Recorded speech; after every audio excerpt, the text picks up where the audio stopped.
of my favorite hacks to save money on groceries is something called shop the shelf, where you take the things you already have in the fridge and make a meal out of it instead of going out and buying things when you think you don't have food, because you probably have food in your fridge or your freezer that you can use up. We had tacos last night. I don't quite have enough ingredients, aka shells, left to make more tacos because leftovers on the docket today, and we ate all of Monday's food, so we have leftovers. So originally maybe I think, oh, go buy food, but I don't need to because I have enough stuff in the fridge. So I had leftover taco meat. I had a little bit of leftover chicken broth that I use typically for soups, or I put it in rice a lot. And so I'm gonna throw this in. I had an extra can of salsa in the fridge. So just gonna dump that in my freezer. I had a bag, of corn. And then I also had leftover from taco night, some rice. So boom, we have an easy meal. Also in my pantry, I have some cornmeal.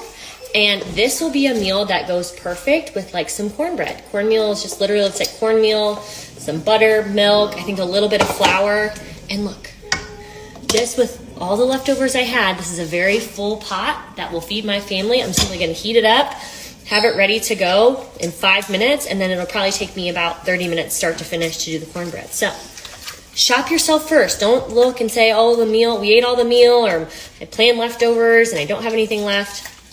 One thing that really helps with this is I always have like certain foods on hand that make really great meals. Example, like I always have ground beef on hand. I pretty much always have broth on hand. That alone with salsa can make a soup, right? And so I have a list of foods that are some of the most nourishing, and you can pair well together to make meals. They're gonna make extra bonus tip, especially if you buy spring mix or lettuce and feel like, oh, I never finish the container. 2 things. 1, just find ways to throw your greens in everything. I'm gonna throw some greens in this salad if I dice it up really small.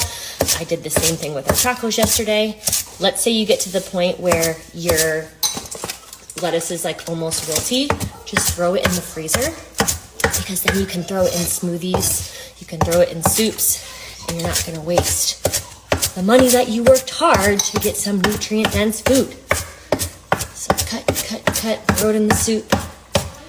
Extra nutrients for your fam. You're not wasting your hard-earned money. If you want my list of foods that I always